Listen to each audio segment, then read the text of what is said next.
বন্ধুরা, আরেকটা ব্লগ নিয়ে চলে এসেছি তোমাদের সঙ্গে শেয়ার করতে। তো আমরা এখন নবদ্বীপের ফেরিঘাট থেকে মায়াপুর যাচ্ছি, লঞ্চে আছি। তো গঙ্গার উপর দিয়ে লঞ্চ যাচ্ছে। তো থাকো সঙ্গে, সম্পূর্ণ ব্লগটা দেখো, খুব ভালো লাগবে, খুব খুব সুন্দর। তো আমরা এখন মায়াপুর যাচ্ছি, চলো।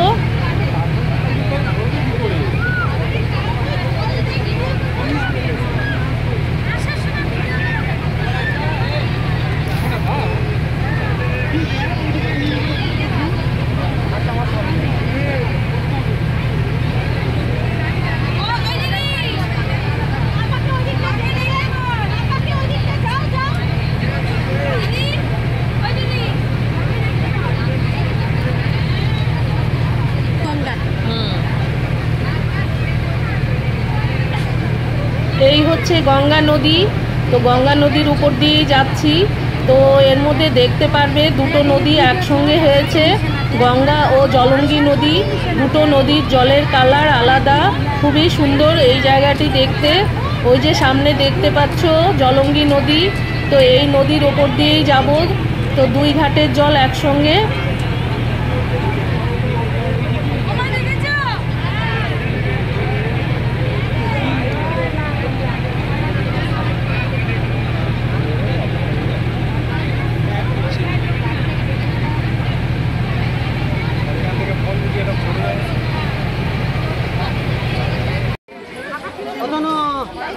তো আমাদের পৌঁছতে পৌঁছতে প্রায় 2টো বেজে গেছে। তো আমরা এখন প্রসাদের লাইন দেব। তো আমরা টিকিট করে নিয়েছি। এই হচ্ছে আমাদের টিকিট, দেখো 50 টাকা করে কুপন। ইস্কন মন্দিরে প্রসাদ, সুলভ প্রসাদ ভবন। তো সেখানে আমরা লাইনে দাঁড়িয়ে আছি। তো আমরা এখন প্রসাদ খেয়ে নেব আগে।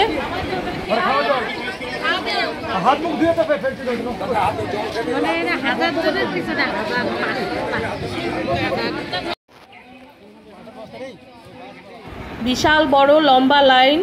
তো আমরা লাইনে এখন কথা বলবেন, তর্ক করবেনই নাকি? তাহলে তাহলে আর কথা বাড়িয়ে লাভ আছে? লাইনে দাঁড়িয়ে আছেন, যান প্রসাদ খান, বাড়ি যান। তাহলে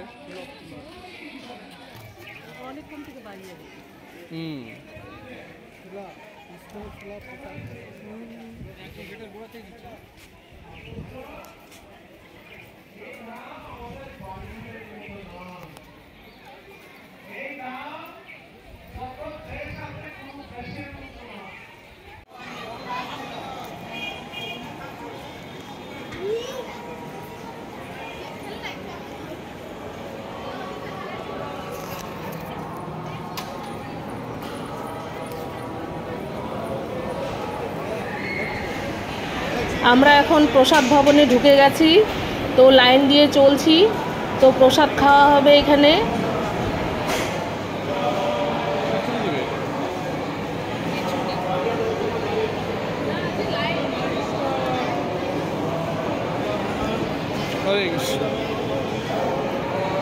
ভাই লাইনটা ব্রেক করিস না, দাঁড়া, পরে আমরা একসাথে বসতে পারবো।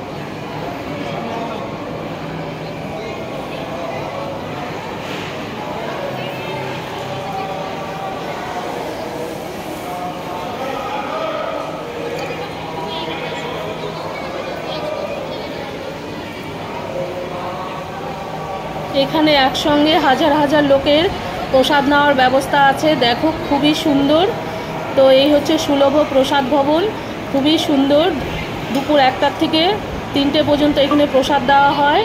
তো আমরা টিকিট করে নিয়েছি। তো সবাই বসে গেছি, প্রসাদ দেবে আমাদেরকে।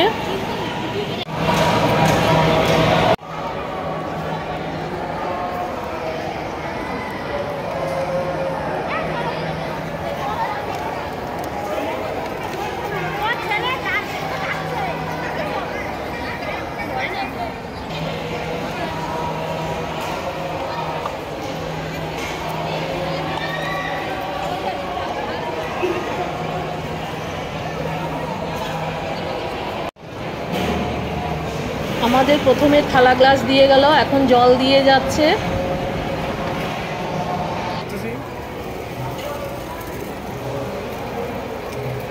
প্রসাদ দেওয়া শুরু হয়ে গেছে। তো প্রথমে খিচুড়ি প্রসাদ দিয়ে গেল।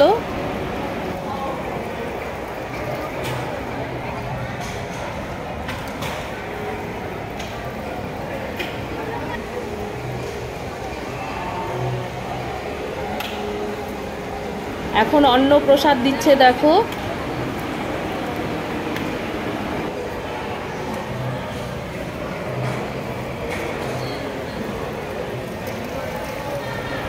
এখন সবজি দিয়ে যাচ্ছে, এরপরে আরও আসবে।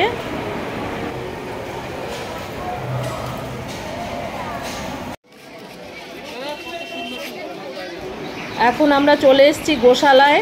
তো মায়াপুরে গোশালা খুব বিখ্যাত, তো গোশালাটা সম্পূর্ণ ঘুরবো, সেটাও থাকবে দেখো।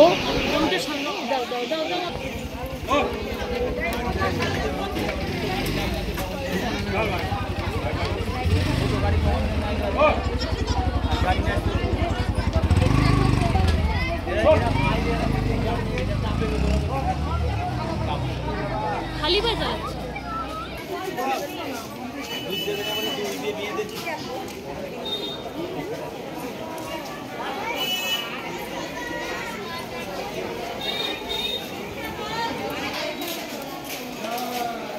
আমরা পৌঁছে গেছি গোশালায়। গোশালায় দেখো কত গোমাতা, কত রকমের গোমাতা আছে। তো সম্পূর্ণ গোশালাটা ঘুরবো, সঙ্গে থাকো তোমরা।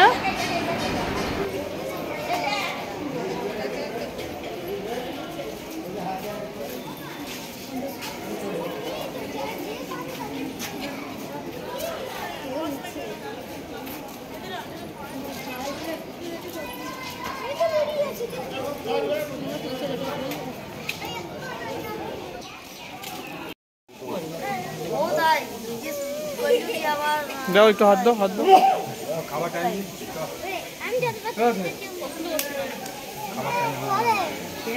সেরকম যাইনি।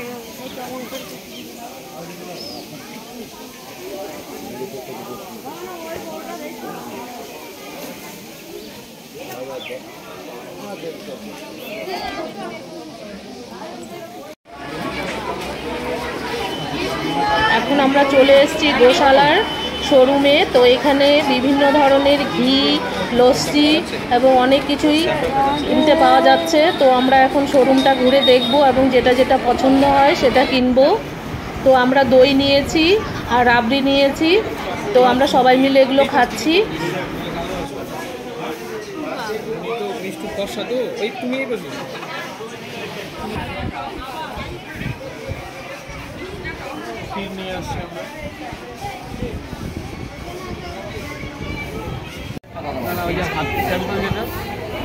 আমরা গোশালা থেকে তো আমরা ধূপকাঠি কিনে নিয়েছি। এখানে খুব সুন্দর সুন্দর ধূপের কাঠি কিনতে পাওয়া যাচ্ছে, তো ধূপকাঠিগুলো নিলাম।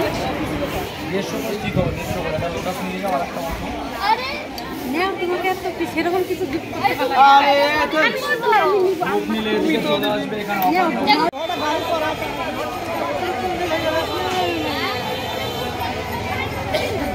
এই হচ্ছে মূল মন্দিরের গেট, 1 নাম্বার গেট। এদিক দিয়েই প্রবেশ করতে হয় মায়াপুর মন্দিরে। তো আগামী পর্বে থাকবে বাকি অংশটুকু। আজকের পর্ব এখানে শেষ করছি। সবাই ভালো থেকো, সুস্থ থেকো, নিজের প্রতি খেয়াল রেখো। থ্যাংক ইউ সবাইকে।